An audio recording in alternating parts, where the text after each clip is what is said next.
جن معاملات کے بارے میں ہمارے کہنے اور سننے والوں کی غلطی بہت عام اور بہت زیادہ ہے، اور اس بارے میں بہت ہی زیادہ لاپرواہی ہے، ان میں سے ایک بات یہ ہے کہ وعدہ کیا اور کرتے ہی نیت یہ رکھی ہم نے کون سا پورا کر دیا، جی جی جی، بات بات پہ جی جی، ایک دفعہ بات ہو 4 دفعہ جی، اور ارادہ کہ پورا نہیں۔ کیا یہ مشاہدہ طریقہ؟ کیا یہ بات آسان ہے؟ ایک مختصر سی حدیث شریف آدھی صدر کی آج میں آپ اپنے ساتھ میں لے، اور اس کی روشنی میں اپنی زندگی کا نقشہ مرتب کریں اور اپنے کنبوں کی تربیت کریں۔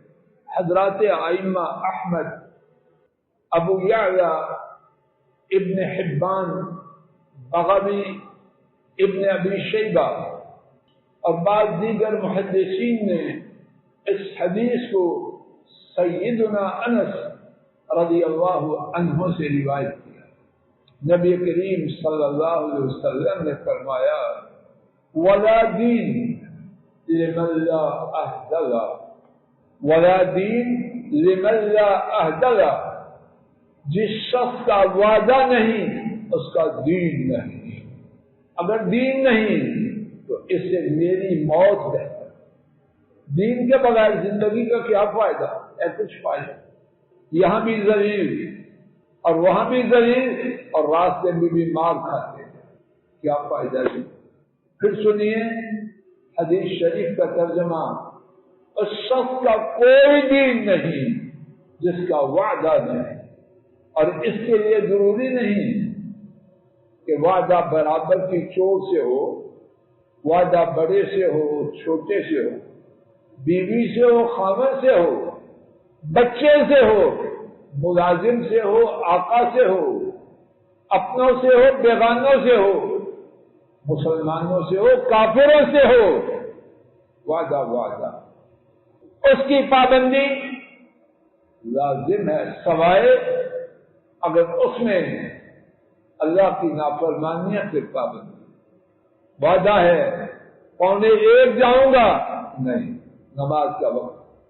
سوچے وعدہ کرتے ہوئے کہ وعدہ میں شریعت کی پابندی، شریعت نہ ٹوٹے، اور جہاں شریعت ٹوٹے وہاں وعدہ ہے۔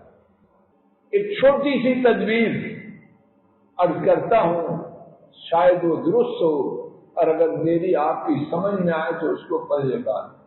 وہ یہ ہے، ہم میں سے کچھ کہنے اور سننے والے وعدہ کرتے ہوئے حاتم تائی ہوتے، جو کہا جی جی جی جی، وعدہ کرنے میں بڑے آسان اور توڑنے میں نہایت بے وفا۔ ٹھیک پالیسی کیا ہے؟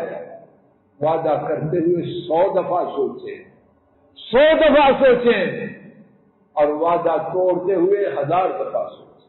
اگر میں آپ میرے خیال میں یہ تدبیر اپنے میں لے آئیں، انشاءاللہ امید ہے ہمارا وعدہ توڑنے کی نسبت کم ہو جائے گی، اور شاید اللہ اس کا ہماری زندگی سے نام و نشان ہی مٹا دے۔ اللہ کرے موت سے پہلے وعدہ کی پابندی کرنے والے بن جائیں، اور جو وعدہ شکنی ہو چکی کسی سے، اللہ اپنے فضل و کرم سے اس کی تلافی اور معافی فرما دے۔